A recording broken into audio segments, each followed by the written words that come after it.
मेरे ज़हन में ये सवाल आता है कि ओटीटी से फिर नवाज़ुद्दीन सिद्दीकी क्यों गायब हैं?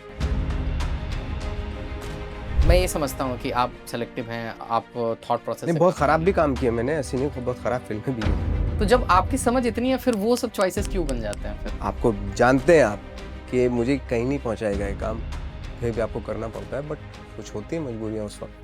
आपके अगेंस्ट शायद कोई लॉबी या गुटबाजी का एक दौर ऐसा आया, एक ऐसा माहौल क्रिएट कर दिया गया कि जहाँ पर आपके फ़िल्मों से ज़्यादा आपके कंट्रोवर्सीज़ की चर्चा होने लगी। मैं जब अपना काम कर रहा होता हूँ, उस वक़्त मुझे कोई नहीं चाहिए और उसकी वज़ह से बहुत प्रॉब्लम हुई। इन छोटी-छोटी चीज़ों की वज़ह से ना बहुत सारी बड़ी-बड़ी चीज़ें बनती चली गई कि नवाज़ तो जवाब नहीं देता, नवाज़ ये नहीं करता, वो फ़ोन नहीं उठाता, उसको अकड़ आ गई, उसको ये आ गई। 30-40 साल से मेहनत कर रहे हैं किसी क्राफ्ट के पीछे, इतना सा तो अचीव किया ही होगा ना यार। अगर आपका पीआर गेम कमज़ोर है, तो वो शायद कहीं न कहीं अफ़ेक्ट करता है। आपको लगता है ऐसा कि अच्छी एक्टिंग के अलावा ये सब भी चाहिए होता है? सर एक बात बताऊँ मैं आपको कि अगर ये सारी चीज़ें ज़रूरी होती ना, तो आप मुझसे इस तरह के सवाल ना करते, जिस तरह के क्रिएटिव सवाल आप मेरे से कर रहे हैं। आपने दशरथ मांझी के ऊपर भी एक फ़िल्म की है सर। उस फ़िल्म का जो डायलॉग है, जब तक तोड़ेंगे नहीं, तब तक छोड़ेंगे नहीं। आप अपने ज़िंदगी को जब पीछे देखते हो, ये लाइन आपके लिए कितना सूट करता है? आपका कैरेक्टर फैजल खान जो है, वो रमाधीर को तरातर-तरातर गोलियाँ मार रहा है। At that moment I was realizing that कि ये अब मेरा इसके बाद ना स्ट्रगल खत्म हो जाएगा। ऐसे मैं गोली मारते हुए सोच रहा था। मैं कैरेक्टर में था ही नहीं एक्चुअली। जी5 पे अभी आपकी एक फ़िल्म आ रही है सर, कोसता हूँ। कौस्ताव। इस किरदार को गढ़ने के समय, इसकी बुनाई करते समय आपने किन-किन बातों का ध्यान रखा था सर?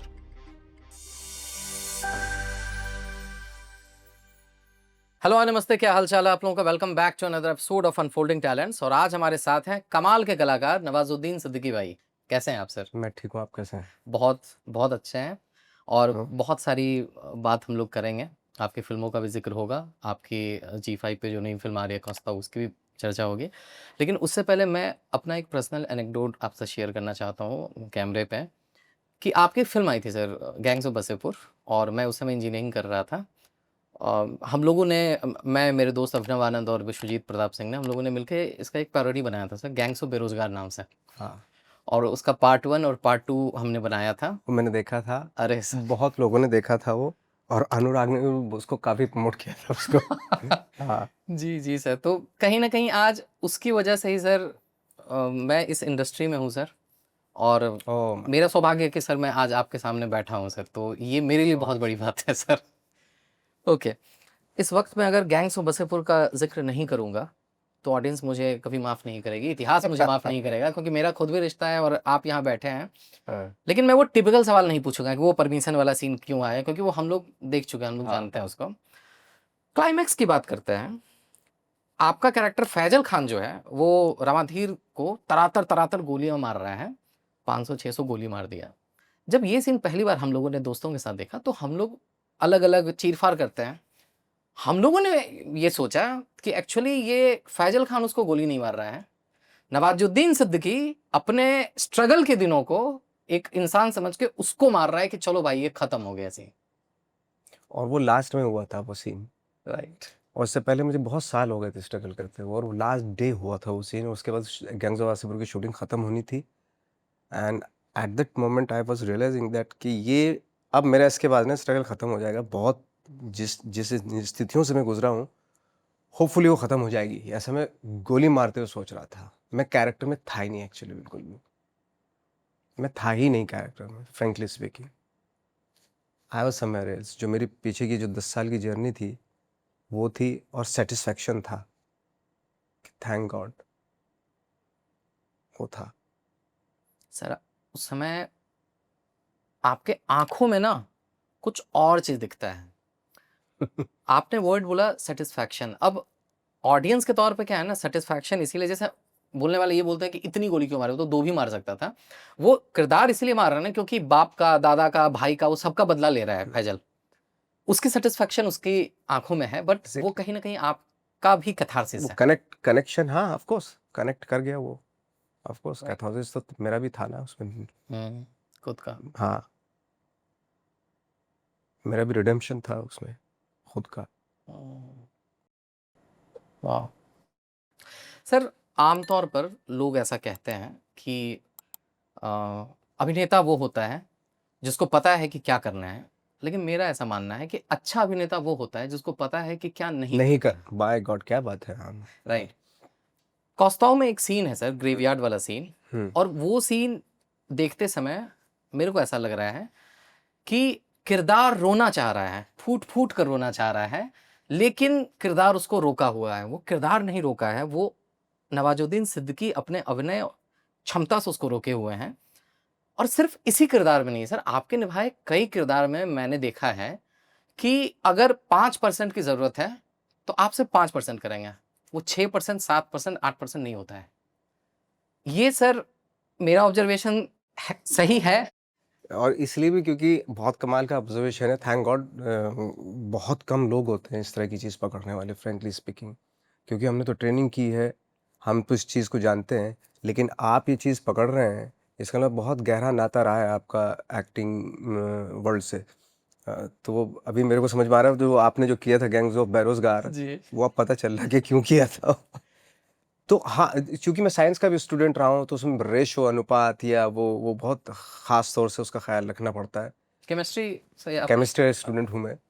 तो आई थिंक एक एक्टर की सबसे बड़ी कहना चाहिए कि वीकनेस ये होती है, देखिए इमोशन लाना तो बहुत आसान होता है, जी। क्योंकि हमारे पर्सनल लाइफ के भी फ्रस्ट्रेशन इतने सारे होते हैं कि वो किरदार में लाना बहुत आसान हो जाता है और रो देना बहुत आसान होता है। राइट।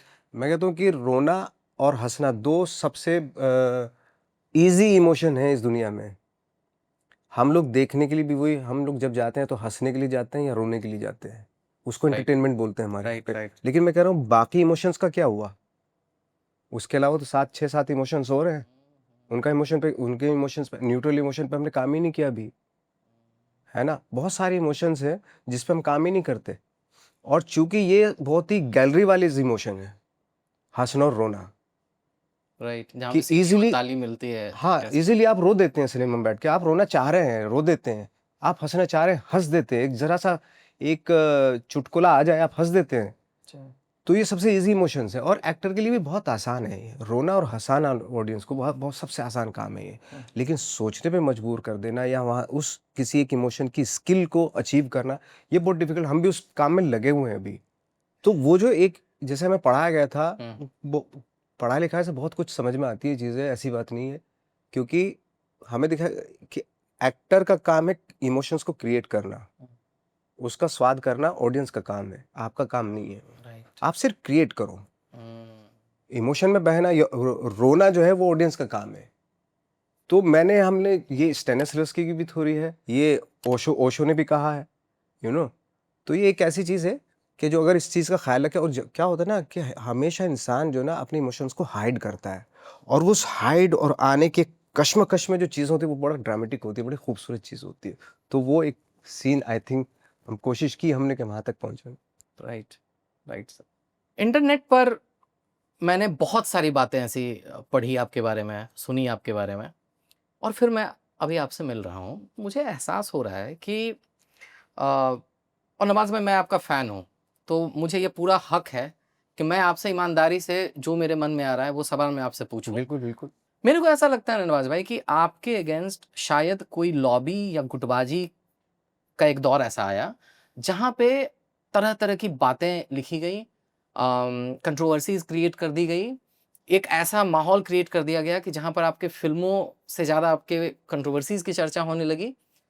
एक फ़ैन होने के नाते मैं और आपके जो भी लाखों फ़ैन हैं ना, ये आपसे पूछना चाहते हैं कि मेरा हीरो उस चीज़ को कैसे डील कर रहा था?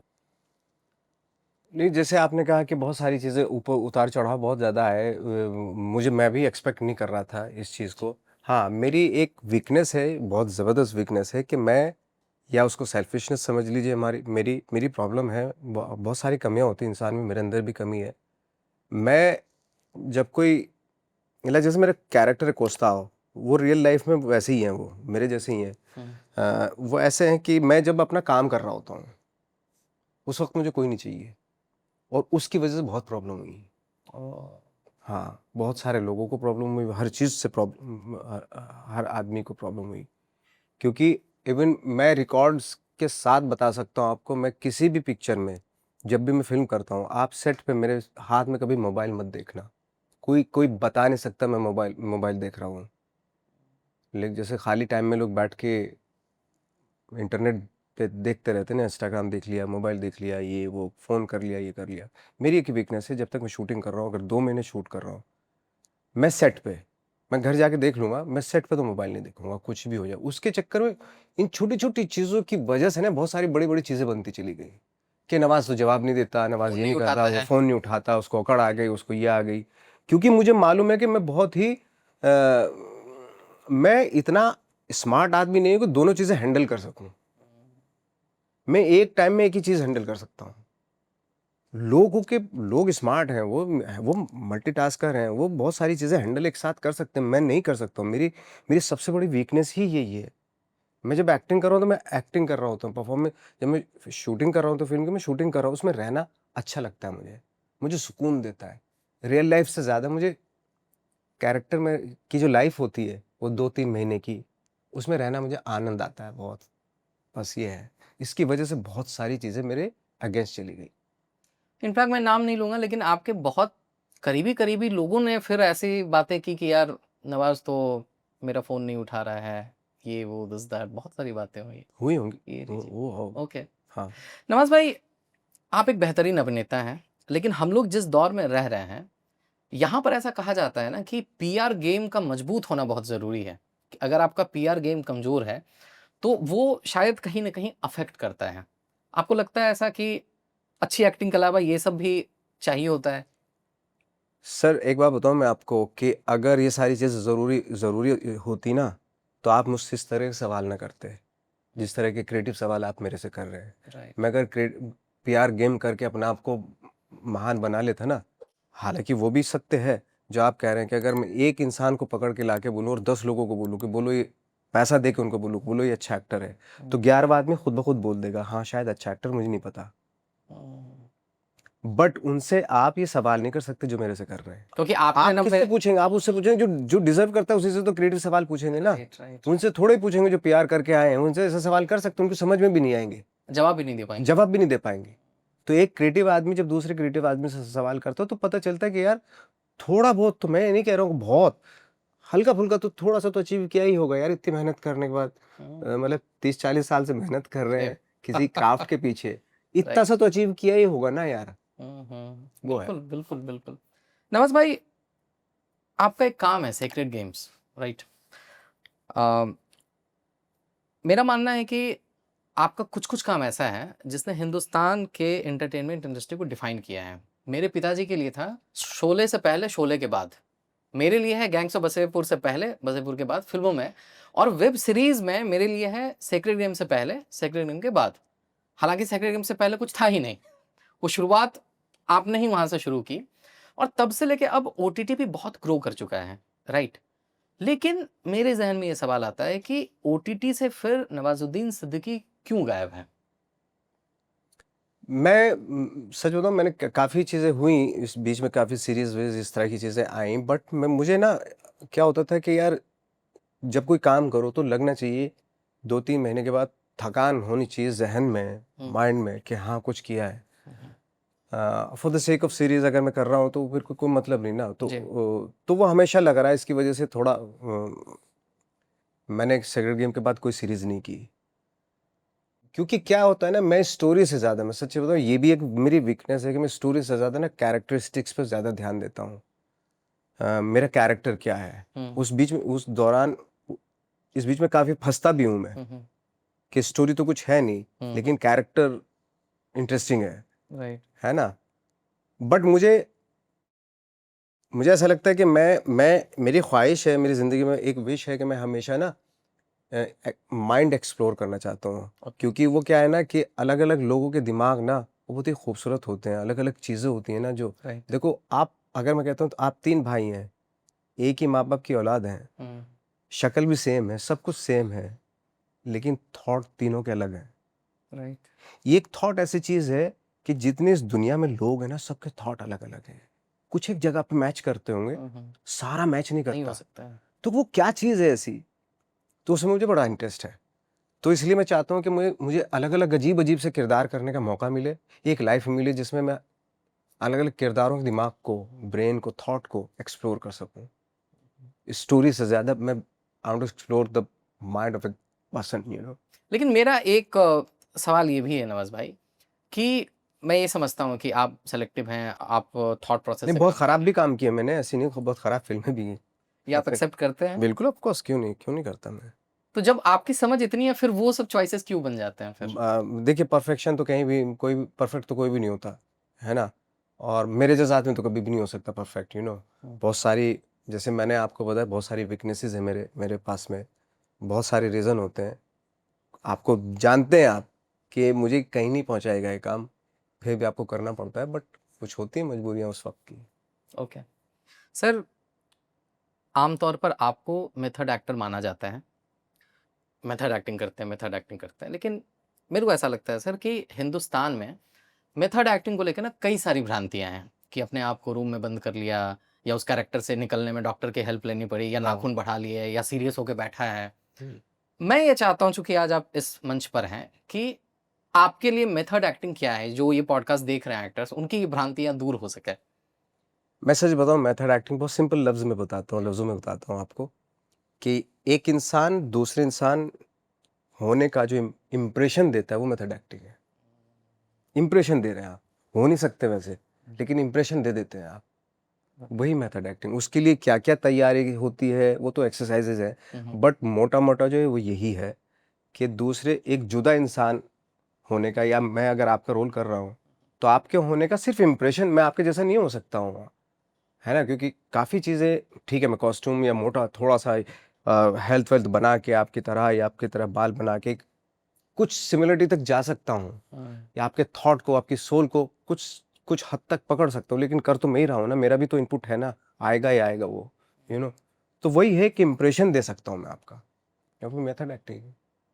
ये कितनी अच्छी बात आपने कही। जैसे अभी आपने जो फ़िल्म की है, मान लीजिए कौस्ताव फ़िल्म आपने की है, तो आपने रियल कैरेक्टर का एक इम्प्रेशन लिया होगा इसमें, कि यस, वो इस तरह बैठते एब्सोल्यूटली। हैं, आव-भाव जिसको कहते हैं। हुँ, तो इस हिसाब से तो नॉर्मली हर एक्टर कभी न कभी किसी न किसी कैरेक्टर का बायोपिक ही कर रहा होता है, हुँ, जो पेपर पे लिखी हुई है। हुँ, कि आपने भी मान लीजिए अगर गाइटोंडे किया, हुँ। तो गाइटोंडे एक कैरेक्टर ज़हन में आपके आया होगा? गाय तोंडे जो था वो क्योंकि वो हमने क्रिएट किया है, हुँ, नॉवेल से क्रिएट किया हमने वो हुँ, कैरेक्टर। ये तो ज़िंदा है। हुँ, ये तो अभी भी हैं। या जैसे बाला साहब ठाकरे का मैंने रोल किया था, तो मैं ऑफ़ कोर्स मैं बाला साहब ठाकरे नहीं कॉपी नहीं कर सकता हूँ। देखिए, कॉपी करना बहुत आसान है। वो बहुत ही एक लो दर्जे की एक्टिंग में अगर कॉपी कर रहे हैं, देखिए एक एक मिमिक्री करते हैं, वो एक अलग जॉब है, जी, जी। वो अलग काम है। लेकिन एक्टिंग में किसी की मिमिक्री करना, मिमिक करके परफ़ॉर्म करना, ये बहुत ही लो स्टैंडर्ड माना जाता है। तो मिमिक्री नहीं करनी चाहिए कभी भी। हाँ, मैं बाला साहब ठाकरे का इंप्रेशन दे सकता हूँ कि हाँ, नवाज़ भी दिख रहा है और बाला साहब भी दिख रहे हैं, वैसे। यही चीज़ फिर मंटो में भी दिखती है, कि मंटो से आप मिले तो नहीं होंगे, लेकिन जो मंटो को हमने जैसा पढ़ा हाँ, और हमने जो इम्प्रेशन बनाया, वो इम्प्रेशन आपसे मैच हो जाता है। अगर मैच हो जाता है तो ये तो वेल एंड गुड, हालाँकि मेरे पास ये चांसेस थे कि मैं किसी भी तरीके से कर सकता हूँ, क्योंकि आपने उनका वीडियो नहीं देखा है। Right, right, right, true. But at least अगर आप ये बोल रहे हैं उनकी आपने उनकी कहानियाँ ही पढ़ी होंगी, शॉर्ट स्टोरीज ही जी। पढ़ी होंगी, अगर वो पढ़ के आपको लगता है कि वो मंटो ऐसा रहा होगा, तो it's well well and good. Good. क्योंकि कहानियाँ ऐसी है ना कि लेखक एक कहानी लिख दिया, हाँ, कहानी के किरदार कुछ और हैं। आप सबसे पहले उन किरदारों के बारे में सोचते हैं, फिर सोचते हैं कि ये किरदार को लिखने वाले की सोच क्या है? हाँ, वहाँ पे आप करेक्ट करेक्ट, वो आप मैच कर लेते हैं, बिल्कुल। राइट। मतलब वही है, कोई कोशिश की थी वो, उस चीज़ को अगर आप बोल रहे हैं, तो ये खुशी होती है कि थैंक गॉड, भले बहुत कम लोगों ने देखी वो फ़िल्म, लेकिन वो चीज़, वो कोशिश जो है नोटिस हुई। Right sir. सर मैं बिहार का रहने वाला हूँ सर और आपने बिहार की शान मांझी के दशरथ मांझी के ऊपर भी एक फ़िल्म की है सर और उस फ़िल्म का जो डायलॉग है, जब तक तोड़ेंगे नहीं तब तक छोड़ेंगे नहीं। ये आज के इंटरनेट वर्ल्ड का ना एक स्लोगन बन गया है सर। लाइफ़ में किसी के साथ कुछ भी बुरा हो रहा है, इंडिया हार जाती है या कुछ किसी के साथ कुछ हो जाता है, तो ये एक पुश करने के लिए हो गया कि जब तक तोड़ेंगे नहीं तब तक छोड़ेंगे नहीं, राइट? आप अपने ज़िंदगी को जब पीछे देखते हो, ये लाइन आपके लिए कितना सूट करता है?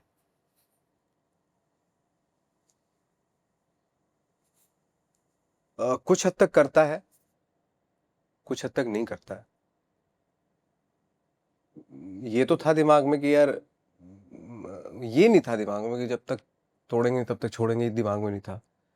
मैं बहुत ही कछुए की चाल से चल रहा था और मुझे लगता था कि मैं यहाँ पे आया था सिर्फ इसलिए नहीं आया था कि भाई मैं मुझे स्टार बनना है या एस्टैब्लिश होना है, मैं इसलिए नहीं आया था। मुझे लगता था मुझे एक्टिंग का शौक था, चाहे वो मेरे से सड़क पे करवाओ, चाहे मुझे किसी स्ट्रीट स्ट्रीट प्ले पे या ट्रेन में करवाओ। मैं अगर मुझे ना मिलता तो मैं ग्रुप बना रखा था, मैंने बना लिया था मैंने, तो उसमें मैंने एक प्ले भी डायरेक्ट किया था। ओके। मुझे था कि मुझे काम करते रहना है, छोटा काम मिले बड़ा काम मिले।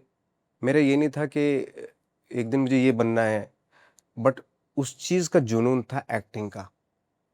वो चाहे फिल्म में हो, टीवी सीरियल में हो, चाहे स्टेज पे हो, मुझे एक्टिंग चाहिए थी, मुझे हर रोज़ एक्टिंग करनी थी। ये था मेरा एक्चुअली, ये मेरा जुनून था।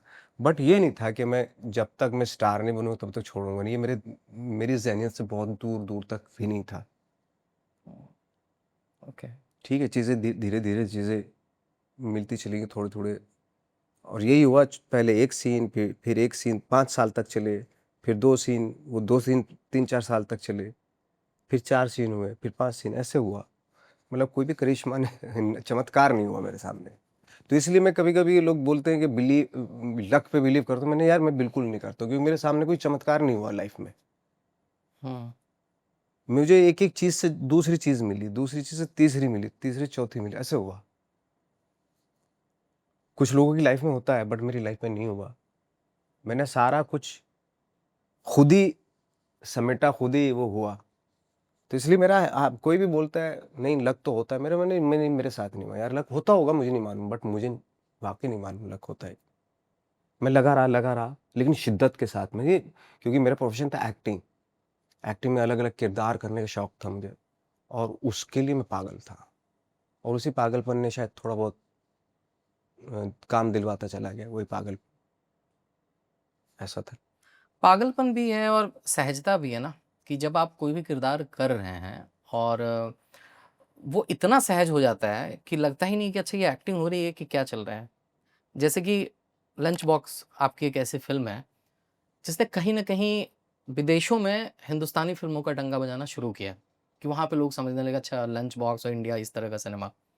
उसमें एक सीन मेरे को याद आता है जहाँ पर आप और इरफान साहब सुट्टा पी रहे हैं और आप उनसे सवाल पूछते हैं कि सर ऑफ़िस में लोग कहते हैं कि आपने एक बिल्ली को लात मार दिया, चलते हुए हाँ, बस के हाँ। नीचे आ गया, आपने कुछ किया क्यों नहीं? और फिर वो बोलते हैं कि बिल्ली को आद नहीं आदमी को लात मारा हाँ, था, हाँ, बच के रहना। हाँ। अगेन वहाँ पर फिर आप कुछ नहीं बोलते हो, फिर आपका चुपचाप एक्सप्रेशन है। कि आप बोल सकते थे ना क्या बात हाँ। हो रहा है? फिर वहाँ पे कुछ नहीं, नो डायलॉग्स, सिर्फ़ हुँ। एक्सप्रेशन का खेल है। तो हम उस इंडस्ट्री के हिस्सा हैं नवाज़ भाई, जहाँ पर लाइन्स कटने के पे गला कट जाता है कि मेरे को एक लाइन ज़्यादा सही मिले। बात।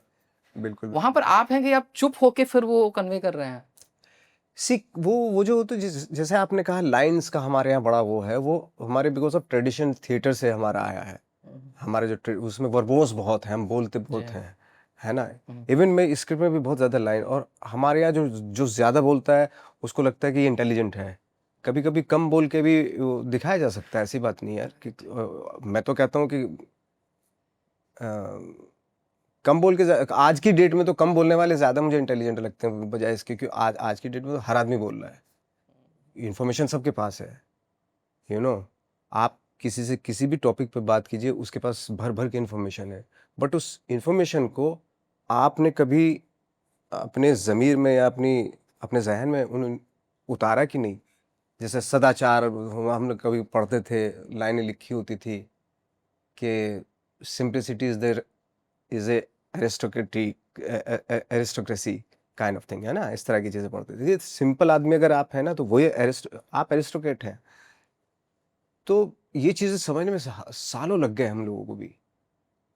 लाइन तो पढ़ ली, लेकिन उसका मर्म समझ में नहीं आया। वो समझ में बहुत बाद में आता है। अब बड़े-बड़े फिलॉसफर बहुत सारी बातें कह जाते हैं, लेकिन हाँ, अच्छी तो लगती है, लेकिन क्या हम उसको अमली जामा पहनाते हैं? क्या हम उस पे चलते हैं? या उसका कुछ अंश अपने अंदर उतारने की कोशिश करते हैं? कभी नहीं होता। सिर्फ़ इन्फॉर्मेशन है, हाँ, यही है।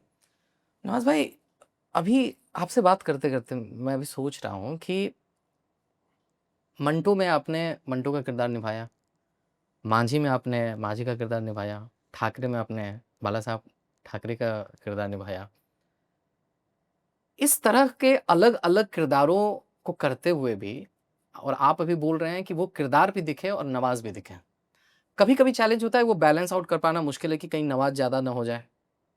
ये किरदार अगेन ओवरशैडो फिर ना वही हो जाए। जैसे आपने कहा कि वही के अनुपात का हाँ, रेशो आ जाता है कि कितना डालना चाहिए, रोकना पता है। कितना जहाँ 5% की ज़रूरत है वहाँ 10% नहीं करना चाहिए। तो जैसे आपने कहा कि क्या नहीं करना चाहिए, एक्चुअली तो ये बिल्कुल सही बात है। जब आपको कोई कैरेक्टर मिलता है तो पहले ये चीज़ें लिख लो या डिसाइड कर लो कि क्या नहीं करना है मुझे।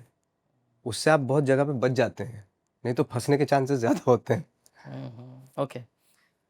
अ, अभी मैं क्या नहीं करने का ज़िक्र कर रहा हूँ कि आपका किरदार रोक लेता है खुद को। एक फ़िल्म और मेरे ज़हन में आ रही है, फ़िल्म का नाम है बदलापुर।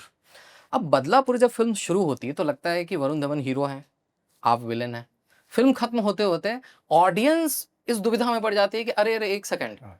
ये नवाज़ुद्दीन सिद्दीकी मेरे को हीरो क्यों लगने लग रहा है हुँ, और वरुण धवन विलेन क्यों लगने लग रहे हैं? हुँ। तो उसमें आपका जो किरदार है नवाज़ भाई, वो ऐसा लगता है ना कि वो हमदर्दी की भीख नहीं माँग रहा है एग्ज़ैक्टली हाँ। और इमोशन को ओवर द टॉप नहीं कर रहा है, फिर भी हम उसके लिए रूट कर रहे हैं। हुँ, क्योंकि 4 भागों में मैं देखता हूँ आपके किरदार को कि एक है जहाँ पे आपका किरदार बैंक लूटता है, वो मर्डर वगैरह होता है और वरुण धवन साहब का फेस ऑफ होता है। फिर वो वक्फा होता है जहाँ पे आपका किरदार जेल से भागने की कोशिश कर रहा है और फिर एक सीन आता है चेंज ऑफ हार्ट वाला कि वरुण धवन आता है आपके पास और वो बोलता है कि मैंने लाशों को गाड़ दिया है हुँ, और अगेन वही खुद को रोकने वाला आपका किरदार सिर्फ देख रहा है उसको। हुँ। शायद दिमाग में ये चीज़ें चल रही हैं कि यार मैं तो गया गुजरा था, ये तो पढ़ा लिखा है। एग्ज़ैक्टली वो है भी उसमें, वो डायलॉग है भी। वो जो हुमा जाके उसको लास्ट में जब बोलती है, हुमा का कैरेक्टर बोलता है, किससे बदला लेगा अब तू? और मैं सच बताऊँ आपको, जब श्रीराम राघवन ने मुझे बोला कि उन्होंने बोला मुझे एक फ़िल्म करनी है। हुँ, मैंने सर बताइए क्या है स्टोरी है? बोले एक शरीफ आदमी है, वो बदमाश हो जाता है और बदमाश आदमी शरीफ हो जाता है। मैंने आई सेड डन, मैं कर रहा हूँ ये। क्योंकि उसकी जो प्रोसेस होगी, और अक्सर ये भी देखा गया है कि जब हम किसी अजीब-सी शक्ल वालों को देखते हैं ना, तो हम उन पे बिलीव नहीं करते। हमें लगता है ये गलत ही होगा ये। हुँ, हम क्योंकि हमारे यहाँ पर्सनैलिटीज़ का या उसको बहुत ही वो किया जाता है, पॉइंट आउट किया जाता है कि अगर ये ऐसा शक्ल का है तो ये बदमाश ही होगा। ये अच्छी खूबसूरत सी शक्ल है तो अच्छा ही होगा ये। राइट। हैं, लेकिन ज़िंदगी में सब कुछ उल्टा होता है। कभी-कभी आपके साथ भी बहुत सारे एक्सपीरियंस ऐसे हुए होंगे कि आपको एक आदमी की शक्ल बड़ी बुरी लगती होगी, यार ये आदमी ना मेरे को बर्दाश्त नहीं होता, लेकिन जब आप उसके करीब जाते हैं आपको लगता है यार मैं कितना गलत था। हुँ, उसका जो कैरेक्टर था आई थिंक वही था कि आप उसकी शक्ल पे बिलीव ही नहीं कर पा रहे कि ये हरामज़ादा आदमी ऐसा हो सकता है। हुँ, लेकिन बाद में पूरा चेंज चेंज होके निकलता है वो, तो आप शॉक्ड हो जाते हैं कि यार इसीलिए किसी इंसान को अंडरएस्टिमेट या मतलब क्या कहते हैं उसको, वो नहीं करना चाहिए कभी भी, जज नहीं जज करना नहीं करना चाहिए। चाहिए हम। हाँ, जज नहीं करना चाहिए कि ये इस तरह के इंसान सारे खराब होते हैं और इस तरह के इंसान सारे अच्छे होते हैं, ऐसा होता ही नहीं लाइफ में। Right, true. जी5 पे अभी आपकी एक फ़िल्म आ रही है सर कोस्ताव नाम है। कोस्ताव, हाँ, कोस्ताव। कोस्ताव, ओके। सर ये फ़िल्म एक बायोपिक है कस्टम अधिकारी हैं जी। कोस्ताव फर्नांडिस, उनके ऊपर ये बनी हुई है। और जब इस पॉडकास्ट से पहले मैंने वो फ़िल्म देखा, तो मैं ये दावे के साथ कह सकता हूँ कि ये फ़िल्म आपके फैन्स को कैटर करती है और आपके फ़ैन इसको देखकर खुश होने वाले हैं। क्योंकि बायोपिक जब बनती है ना सर, तो उसमें कभी-कभी थोड़ा-सा ओवर द टॉप हो जाती है चीज़ें, इधर-उधर हो जाती है। इसमें मैंने देखा कि एक सरलता है, आपके अभिनय में सरलता है गति उसी हिसाब से चल रही है, रिवील हो रही है चीज़ें। इसके बारे में सर बताइए? वो डेलिबरेटली रखा गया है उसको। अच्छा। अदरवाइज़ क्या होता है कि आजकल जो है ना बहुत ज़्यादा ऐसा हो गया कि ऐसे पंच वाले डायलॉग्स होने चाहिए, फाइटिंग ये वो, ऐसा लग रहा है कि उन्हीं फ़िल्मों को फ़िल्में मानी जाने जाने लगी हैं। जी। तो हमने अगर हर चीज़ को थोड़ा लेस इज़ मोर करके इसको किया कि परफ़ॉर्मेंस में भी वो सादगी होनी चाहिए, वो सरलता, जैसे आपने कहा वो सरलता हो जाए, और फ़िल्म के ट्रीटमेंट में भी वो सरलता होनी चाहिए। हम कोई खंभा उखाड़ने नहीं जा रहे एक आदमी की ब्रेवरी के ऊपर या एक आदमी के कशमकश जद्दोजहद जिसकी फैमिली उससे अलग हो जाती है सिर्फ उसके डिसिप्लिन की वजह से, उसकी ड्यूटी की वजह से, तो उससे बड़ा दुर्भाग्य और क्या हो सकता है। तो हमने चाहा कि उसको जितनी सरलता के साथ किया जाए, बजाय इसके कि लहिम शहीम डायलॉग्स और फाइटिंग और ये वो करते हुए, जबकि रियल लाइफ में उनकी फाइटिंग हुई और वैसी ही हुई थी, जितना हुआ उनके साथ उतना ही हमने दिखाया। उसमें एक्स्ट्रा हमने लेवरेज लेने की कोशिश नहीं की बिल्कुल भी। ओके, हाँ। ओके। वो सरलता दिखती है सर। मुझे याद आ रहा है कि इस फ़िल्म में एक डायलॉग है आपका सर कि मैं प्रोसीजर फ़ॉलो करने के लिए ड्यूटी नहीं करता हूँ, क्रिमिनल्स को पकड़ने के लिए ड्यूटी करता हूँ। और फिर कैसे इस किरदार की ईमानदारी की वजह से सर्कमस्टांसेस ऐसे होते हैं कि इस पे मर्डर का इल्ज़ाम लग जाता है, फिर केस होता है, उसकी सफ़रिंग्स होती है और किस तरह से वो जीतता है, हारता है, इसकी पूरी कहानी है। लेकिन इसके पीछे जो सबटेक्स्ट है कि उसकी फैमिली के जो स्ट्रगल्स हैं, उसका जो इनर गिल्ट है फैमिली को लेके, वो भी चल रहा है चीज़ें। तो इस किरदार को गढ़ने के समय, इसकी बुनाई करते समय आपने किन-किन बातों का ध्यान रखा था सर? ऑफकोर्स जैसे आपने कहा, बहुत ही अच्छा ये सवाल है कि इन्हीं चीज़ों का ख्याल रखा कि उसको गिल्ट है उसको जी। उस और क्या होता है कि कहीं ना कहीं जब हम एक चीज़ पे ज़्यादा फोकस करते हैं, आप सपोज आप अपनी क्रिएटिविटी पे फोकस करते हैं, जी। तो एक पक्ष आपका वीक हो जाता है। हुँ, दोनों चीज़ें एक साथ लेके चल नहीं सकते आप। ये मैंने आज तक, बहुत ही रेयर होता होगा मेरे ख्याल से, हुँ, रेयर ही देखा है कि जो प्रोफेशनली भी इतना इंटेलिजेंट और इतना इंटेलिजेंटली अपने काम को लेके चलते हैं और फैमिली को भी इतना बैलेंस बैलेंस करके मुश्किल चलते हैं, होता है। वो हाँ, बहुत मुश्किल होता मुश्किल है। होता है। मैंने अक्सर देखा कि जितने भी क्रिएटिव लोग होते हैं, उनका कहीं न कहीं फैमिली वाला जो हिसाब किताब है वो थोड़ा मिस हो जाता हो है। जाता है, जी। हाँ, तो वही इनके साथ है कि अपनी ड्यूटी को, ऑनेस्टी को, डिसिप्लिन को साथ में रखते चलते हुए जो है ना, उनके सामने बहुत दिक्कतें आईं। वो फैमिली को का सपोर्ट उनको नहीं मिला। वो चाहते थे कि शायद मुझे फैमिली का सपोर्ट मिलेगा मेरी मेरी इस ऑनेस्टी की वजह से, बट फैमिली की अपनी डिमांड्स होती हैं। फैमिली की अपनी खुद, भाई आप इतने बजे आ जाओ, खाना खाया है नहीं खाया, वहाँ घूमने चलते हैं, ये वो सब, है ना? अगर ऐसे क्रिएटिव फील्ड में या ऐसे डिसिप्लिन इंसान को अगर फैमिली का सपोर्ट मिल जाए तो बहुत बड़ी बात होती है। हालाँकि सपोर्ट मिला उनको, ऐसी बात नहीं, बट उनका खुद का कहना ये है कि फैमिली का सपोर्ट होना ज़रूरी होता है, क्योंकि उससे आदमी एक डबल पावर में आ जाता है। कि आज जो आप महसूस करते हैं, अगर आपका क्योंकि आप ही हो जो, आई थिंक मेरे ख्याल से इतने बड़े घर में आपकी वजह, आप पे नाज किया जाता है ना? आप ही एक क्रिएटिव इंसान हो अपने घर में। अगर आपको फैमिली सपोर्ट करे, मैं सबकी बात कर रहा हूँ, जी, मैं जी। आपकी भी बात नहीं, कर हाँ, रहा हूँ मैं, हाँ, है ना? बिल्कुल सर। अगर आपको सपोर्ट करे फैमिली, तो आप ना बहुत कुछ क्रिएट कर सकते हो। वो अलग से पुश मिल जाता है। खुश मिल जाता, खुश मिल राइट, जाता, वो। वो हो जाता हाँ। है। सो नवाज़ भाई, ये सब बातें तो होती हैं, ठीक है। खाने-वाने का ऐसे इंटरेस्ट है आपको, खाना बनाना वगैरह ये सब? मैं पहले बनाता था, मैं ही बनाता था पहले तो। क्या बनाते हैं, मीट वगैरह? सारी चीज़ें बनाता था। ओके। आलू गोभी, दाल, ये वो, भिंडी, ये वो सारी चीज़ मैं ही बनाता था। सबसे अच्छा क्या बनाते थे? आलू गोभी बनाता हूँ। आलू गोभी? हाँ, मतलब कुकर में या फिर कढ़ाई में? कढ़ाई में अच्छा बनता है। हाँ, हाँ, कैसे बनाते थे आप? मेरा ज़्यादा नहीं होता था, ये सब काटा-वाटा उसको तेल-वेल में डाला और उसके ऊपर फिर आलू गोभी ये सारी डाल दी। हाँ, हाँ। लेकिन उसको जो चलाने का जो वो टाइम होता था, वहाँ पे टेस्ट बनता है एक्चुअली। धीमी आँच पे। हाँ, धीमी आँच पे। वो मैं उसमें परफेक्ट था। ओके, हाँ, ओके। आई होप वक़्त की कमी है नवाज़ भाई, और इस मुलाकात को मैं मुलाकात मानता भी नहीं हूँ। नहीं, हम मैं दोबारा आपके मिलेंगे साथ ऑफ कोर्स। फिर मिलना बिल्कुल, चाहूँगा बिल्कुल मिलेंगे। और बहुत-बहुत शुभकामनाएँ आपको और इसी तरह और बेहतरीन काम हम लोग देखते रहें आपको। बहुत-बहुत धन्यवाद आपका। Thank you very much. आपको अगर हमारा ये इंटरव्यू अच्छा लगा तो आप डिजिटल कमेंट्री चैनल को सब्सक्राइब करें।